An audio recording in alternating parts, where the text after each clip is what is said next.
Caroline with a K here, and this is week 2, me working on getting my real estate agent's license. So last week I talked about how I was going to call them and be able to get my coursework up and running. So I paid my $199 to redo all the coursework. I have already blasted through 15% of the coursework, which means that I've done about 15 hours, which is great. And it's not something that I expected. Actually, I think it was like 20%. So anyway, so far I've learned a lot of information, and something that really stood out to me as far as working towards getting this licensing is that there's a lot of legality involved in purchasing real estate, especially in New York. New York is known to be litigious. I mean, the entire United States is very litigious. People get sued all the time for things. But I had no idea how careful you have to be. And I also learned a very important lesson. The seller is who most agents are working for. So if you did not know that, oh my gosh, talk about mind blown when I found this information out. Unless you have a designated real estate buyer's agent and you've signed a contract with them, legally, you are not entitled to help out anyone except for the sellers of the home. Which I guess makes sense because they're the ones ultimately, quote unquote, paying the commission. But who knew? Just an interesting tidbit that I thought I'd share.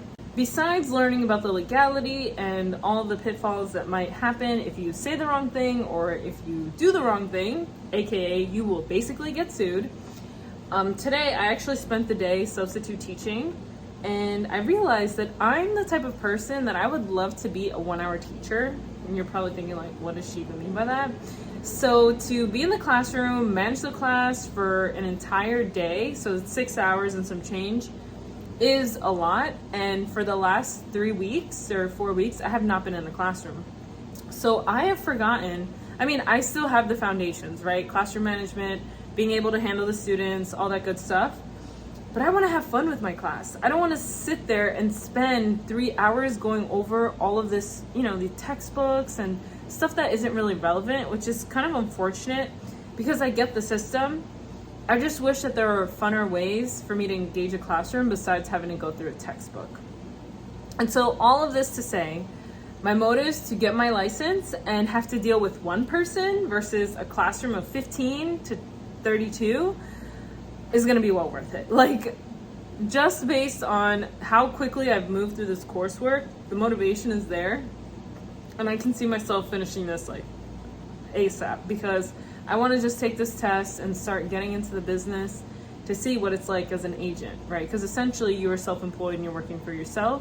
My whole life I've always worked for someone else because I never believed in myself to be able to work for other people.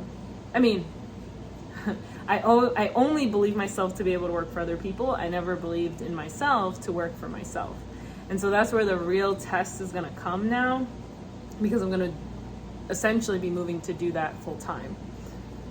I will say though, to be in the classroom and to work as a teacher in summer school is so much easier than working as a teacher in a full-time classroom.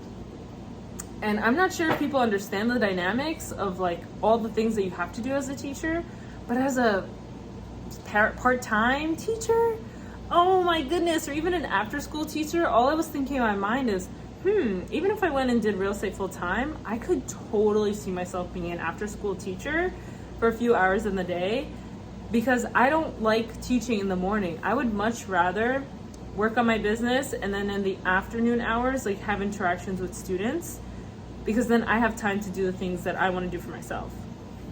And so all of this to say that I am blasting through the coursework, I'm working really hard, I'm learning a lot of information about agency and New York State real estate license law. I'm learning about property management, and so it's been great going through the coursework. It's very simple, it's structured. The only downside is that it's 75 hours mandated, which means that they literally have you waiting by the seconds to ensure that you do 75 hours. So there's no shortcuts or getting around that. You just have to go through the coursework. They ask a lot of great questions. And the way that I knew that I was serious about this is because I actually started taking notes. So there's been a lot of courses where I don't really write anything down. But this one, I have my notebook probably a quarter of the way filled just from the education that I've gotten from there. So if you like or are curious about getting a real estate license, I would say some things to consider are definitely self-management. So if you're not aware of the type of person you are, if you need to be in a physical classroom or can do things remotely, like that's something to consider, because this classwork, like I'm great with online learning, I can do it self-paced, and because I have to report back on my progress to YouTube, I'm way more motivated to do that versus if you prefer going to a classroom. I don't necessarily like the idea of commuting and having to sit there in a room, although it would be really great for networking purposes to do that. Now I'm having second thoughts and like regrets of not actually going to a physical space. But it's all good. This is gonna get done, and then I will still meet people in different capacities just by interacting with them, so I'm not too worried.